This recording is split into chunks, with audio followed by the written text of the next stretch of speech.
There's a story that I have never forgotten.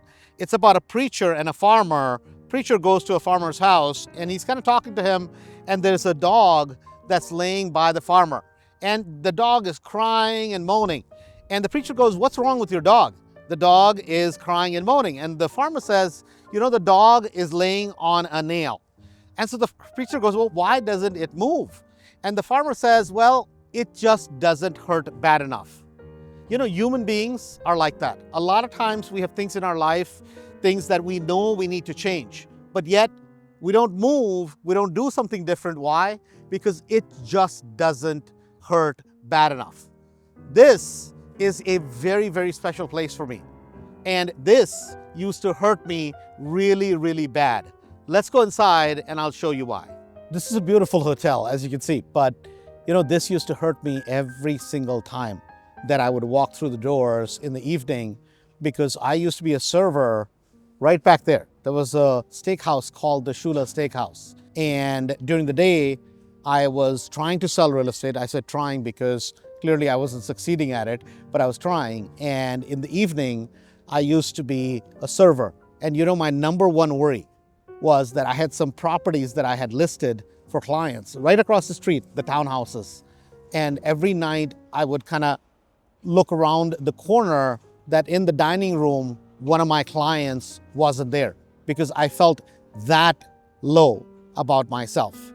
I don't know about you, but for me, this was my nail that I was sitting on, and it hurt so bad. I could not wait to get off of it. And I'll never forget, end of the evening, if you made $80 or $100, that was a lot of money for me at the time. And I was happy because that month I was going to be able to put aside some money for rent, car insurance, all the regular stuff. And I remember a lot of the people that would work with me, there used to be a bar. Everybody after work would stand there and drink. And I would never participate because I was thinking about getting off the nail. They had their own nails, which they were uncomfortable with. But guess what? For them, it just wasn't hurting bad enough. And for a lot of us, when something hurts bad enough, we do something to change it. When it doesn't hurt bad enough, we kind of stay there. And for years and years, I used to come here every time I would feel bad. I had a really bad day and I was feeling depressed. And I would sit here and get a steak sandwich because it would remind me of the days. And the same faces just got older and older and older, and they were still talking about the same things, yet they would never do anything to change where they were in life. And a lot of times we think one person does well because that person is smarter, that person somehow works way harder than somebody else. It's actually not that. It's, does it hurt you bad enough, and where do you see yourself? See, I didn't see myself being a server. Nothing wrong with it. We all start somewhere. But that was not what I saw myself. I saw myself getting into real estate as a real estate agent, and ultimately I wanted to get into investing, meaning owning a business. I always wanted to be an entrepreneur. It took from the time that I worked here all the way to the time I actually bought my first investment property. That gap was almost 8-9 year gap. So it's not like it happened like that. But certainly working here, I still remember to this day, I worked 121 days in this building, which was 4 months. My plan was 3 months, but it took me 4 months. A lot of times, guys, when you're trying to get somewhere, a lot of times people don't understand. Nobody goes from a zero to a hero.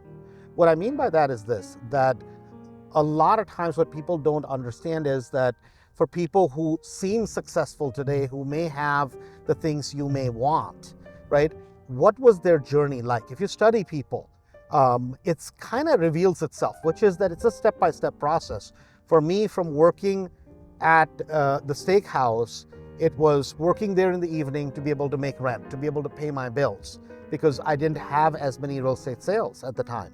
Then I was able to put a little bit money aside, and it was bare minimum. And my backup plan was, oh my God, if it doesn't work, I can always go back. But that that was so painful for me that I didn't want to go back. So I was willing to work extra hard, willing to make the cold calls that I did not want to make. And again, it was putting myself in uncomfortable situations because I didn't know anybody in Chicago. I didn't have, quote unquote, the right contacts, so you're trying to penetrate a market. But guess what? You have two choices: either go wait tables or go make phone calls. And so for me, the easier choice was that make cold calls, even though I didn't like it. But guess what? I had to kind of trick myself into liking it. And I remember I used to have this desk. I put it on 4 cinder blocks, and all the agents would kind of go by and they would kind of peek in and they would look at me on 2 headsets trying to cold call people, and they would just chuckle. And it's not that they were trying to be mean to me, they just didn't understand me, right? They maybe had a spouse, maybe they were successful, I don't know, right? I was not in that situation, so I had to do whatever it took. And I had no money for marketing, so cold calling was it. And I still remember, like, you remember the small things. I remember starting to do a couple of sales, and each month I would try to take the check, like whatever commission I got, and I would put it up on the wall. And I would pin it, and then my goal was not to cash that check, to put another one, another one, another one. The more checks that I had, and every few days I would add it all up, and I'm like, okay, now I have $6,000, now I have 12, now I have 19. And I wouldn't deposit that in my bank account. And I remember it used to drive the accountants at the office, Remax office at the time, nuts, because they're like, hey man, we wrote you a check, the money's still on account, and we want you to cash it. And sometimes I got to a point where I didn't cash checks for 9 months. And I didn't know this, but in the office, it used to drive agents nuts because I had a bunch of them lined up. And they were like, oh, Andrew's just trying to show off. No, this was in my office. You know why I wasn't cashing it? That was my savings plan. Because once I put it in my bank account, then I was like, oh my God, I spent it, right? I asked the office a bunch of times, are you guys planning to go out of business? They're like, no, why would you say that? I'm like, well, I have all these checks that are uncashed. And, people took it how they took it. But that was my own insecurity. I was so scared because I had been poor. Even at this point, I was broke, meaning what I meant was that if for some reason something happened to me, right, I couldn't work for a month or two. I mean, I would be in deep trouble because real estate is a 120-day cycle. What you do in January is going to maybe bear results in March, April, May, right? And that was something that I understood all that time. And it wasn't that I didn't like selling real estate. I mean, parts of it were fun. But you know what I hated about real estate sales was anytime anything went wrong in a transaction, guess who was going to get blamed? Me, as the real estate agent, right? And as soon as the transaction was over, people were like, oh my God, Andrew, you're great, blah, blah, blah, hi, hello. And I mean, that sort of thing are the best friend until the transaction's over. And guess what I have to do? I have to start all over again. And the most miserable times for me were the holidays, especially from Thanksgiving to New Year, because everybody is in the holiday cheer, everybody's excited, and I used to be extremely depressed because what I was always scared about was that, how am I going to do this next year? How am I going to repeat what I just did? And each year I'm selling a little bit more houses and I still feel just as broke because my year, guess what would happen? Would start at 0, right? And this is all the way, people think this is overnight, things happen. Guys, listen, from 23 years old, right, when I came to Chicago, till 32, you realize I did not make one single investment in real estate. I was just in survival mode. Not proud of it, uncomfortable, but that's kind of where I was. And at some point, you have to, again, get sick and tired of sick and tired, right? One nail that I had was working at the steakhouse. The second nail that I almost sat on clearly for almost 10 years was being a real estate agent because I had become comfortable. I could afford a little bit better things in life. But yet, when the market crashed in 2008, that whole thing got so uncomfortable that that's the first time I started investing. In fact, the first property I bought was January 14th in Parcel C. which is Hoffman Estates, kind of suburbs of Chicagoland area. And imagine this. A lot of times now people are like, oh my God, Andrew, you got it the right time. Every single person was running for the hills. There were more foreclosures in 2008 than ever before. Then as we get into 2009, it was more, 2010, 11, 12. And just to give you a perspective of history, at the time, GM stock was $1, right? And if you were to pick a date when to get into real estate, that would not have been an appropriate time. Maybe the time to get in would have been 10, 11, or 12, when things had settled in a little bit more. But, a lot of times people are like, maybe it's my family, maybe I have kids, maybe I have other obligations, and I don't have the time. And guys, you'll never have the right time. It's never the right place. It's something that you just have to start taking that first step. We talked about the story of the dog that's laying on a nail. And when is the right time to get off the nail and make a change in your life? And you have to decide that. For me, I was sick and tired of being sick and tired. So in 2008, when I got into real estate, I started doing flips. And I thought that by flipping property, I was investing.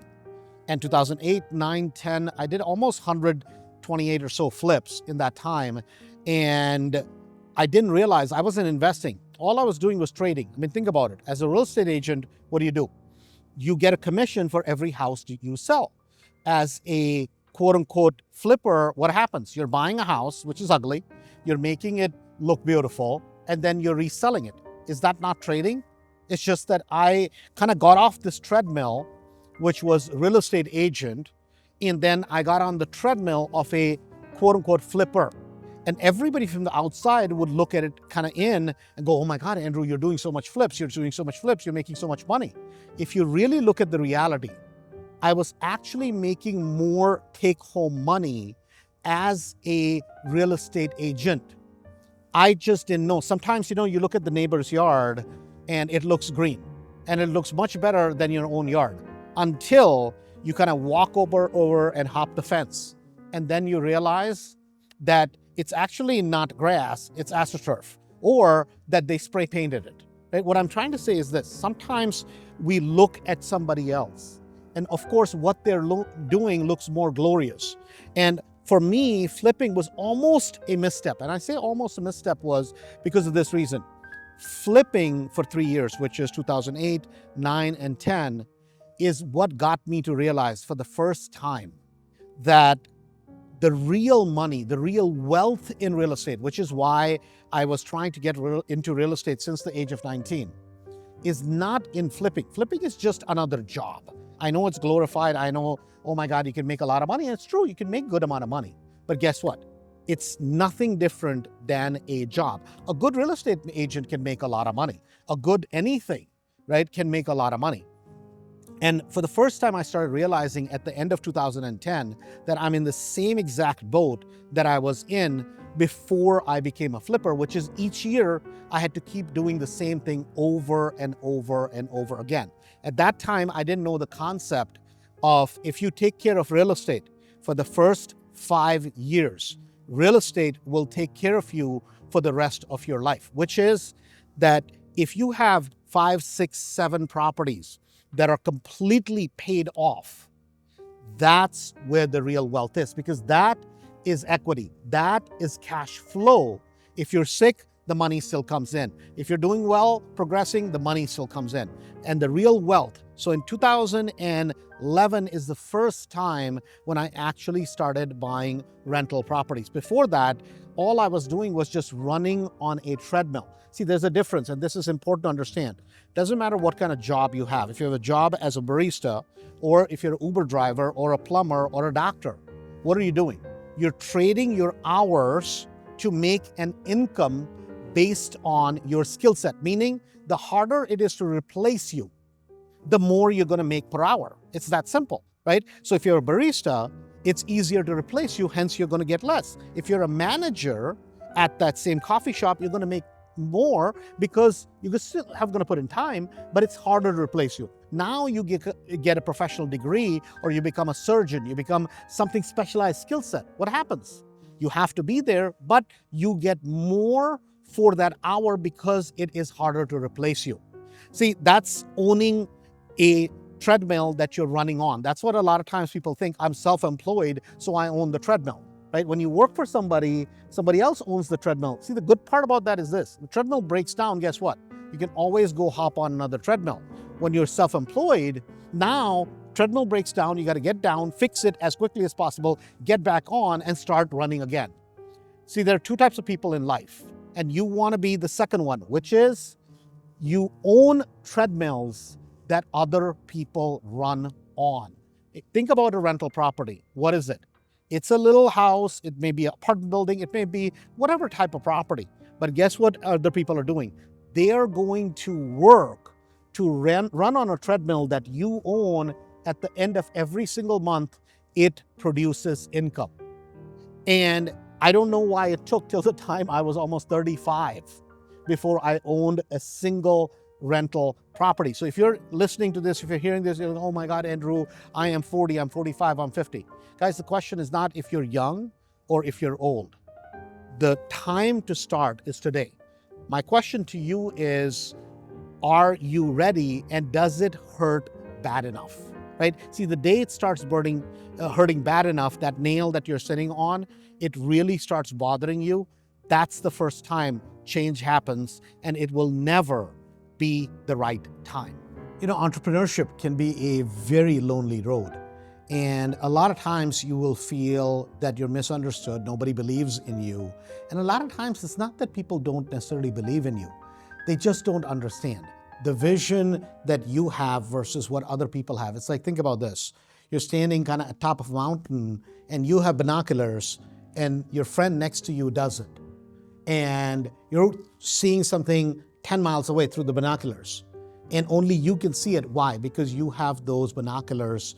And that's how an entrepreneur is. I still remember as I started this whole real estate journey of investing, at the time I was married and my spouse didn't understand. It's not that she didn't want to, I don't think.